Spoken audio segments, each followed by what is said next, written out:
Hello everyone, you're welcome again to the Sameda channel, and the brief message this afternoon is about cervical cancer. Cervical cancer is the cancer of the mouth of the womb, which is the cervix, and it is a very common cancer, especially in this part of the world, and it's actually preventable. That's the message I have for you this evening, and it's so simple. All that is needed is just to put in some preventive measures and consider taking the cervical cancer vaccine. Ignorance is not an excuse when it comes to this one. A lot of data has been put out there in order to let all of us know, not just the women folk, that if screening for cervical cancer is not done, the risk that may have been there will not be detected. Now, there are some abnormal cells that may start to grow at a place in the cervix where we call the squamous-columnar junction. It's a place where the columnar epithelium and the squamous epithelium meet, and that's where the cancer usually starts from. So by doing pap smears, which involves taking cells from around that squamous-columnar junction and testing them to see if they are showing any level of abnormality, can be a great step in prevention of cervical cancer.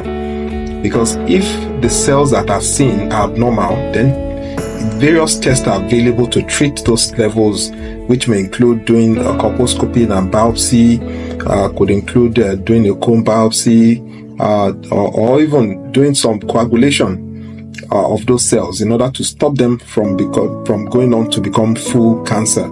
So we call them pre-malignant cells, can be detected by doing pap smears. But even before you even go to the issue of pap smear, there's still some basic methods of prevention, because we realize that people who smoke have a higher risk of having cervical cancer. We realize that those who have HPV infection, especially the high strain types, the ones that are more associated with cervical cancer. So if such HPV infection comes, then it's possible for those cells to become malignant later. Not 100%, but the risk is higher. So apart from the routine pap smears, also taking the cervical cancer vaccine to prevent infection by those HPV strains is also one way to prevent it. But I must tell you that even if you take the HPV vaccine, it is still required that you continue a 3-yearly cervical cancer screening test, which is a pap smear,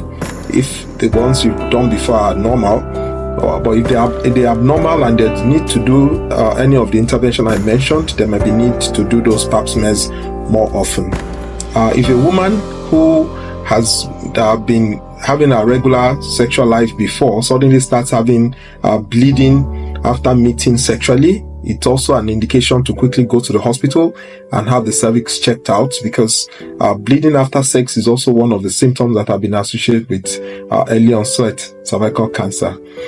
Some other simple things may also be checked when you get to the hospital. There might be need for urinary test, to take a swab of the vagina, etc. But the message in short today is that early detection and treatment of premalignant cells of the cervix can prevent cervical cancer. Getting the cervical cancer vaccine can also reduce the risk of developing cervical cancer, because once the cancer has started, then more intense treatment may be needed, which could have been prevented. Thank you very much.